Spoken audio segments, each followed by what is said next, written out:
Hello అండి. విస్కర్‌తో పని లేకుండా స్పూన్‌తో వెన్నపూస చేయడం చూపిస్తానన్నాను కదా! అది కూడా 2 రకాలు చూపిస్తాను. ఒకటి పాల మీద తొరక తీసి తోడుపెట్టింది. ఇంకొకటి మజ్జిగ మీద తొరక. ముందైతే పాల తొరక తోడుపెట్టింది చేసేస్తున్నాను. ఒక స్పూన్ తీసుకొని ఇలా తిప్పుతూ ఉండడమే క్లాక్ వైస్ డైరెక్షన్‌లో. అలా తిప్పుతూ ఉంటే వెన్నపూస పడిపోతుంది. ఈ వెన్నపూస పడడానికి 40 సెకండ్స్ టైం అయితే పట్టింది నాకు. అలా కంటిన్యూషన్‌గా తిప్పితే వెన్నపూస కొంచెం గట్టి పడతది. టోటల్‌గా 1 ½ మినిట్ పట్టింది ఈ ప్రాసెస్ చేయడానికి. తర్వాత కొద్దిగా నీళ్లు వేసుకొని తిప్పితే వెన్నపూస పైకొచ్చేస్తది. ఇంక దాన్ని వేరే గిన్నెలోకి తీసేసుకోవడమే.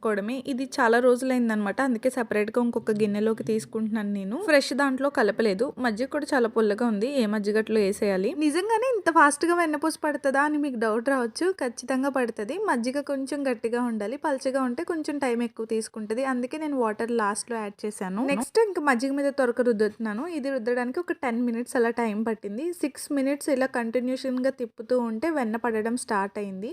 తర్వాత ఇంకొక 4 మినిట్స్‌కి కంప్లీట్‌గా ఇలా వెన్న గట్టిపడిందనమాట. నిజానికి ఇది కూడా ఇంత టైం తీసుకోదు. కొంచెం కూలింగ్ ఉంది. అలాగే పల్చగా కూడా ఉంది. అందుకని చెప్పి ఇంత టైం తీసుకుంది. ఇలా స్పూన్‌తో తిప్పడం వల్ల బెనిఫిట్ ఏంటంటే మజ్జిగ ఇలా చిలికేటప్పుడు మొత్తం చుక్కలు చుక్కలు పడిపోతాయి కదా! చుట్టూ అలా పడదు. అలాగే ఏ రోజుది ఆ రోజు చిన్న గిన్నెలో అయినా చిన్న స్పూన్ పెట్టి ఇలా తిప్పేసుకోవచ్చు.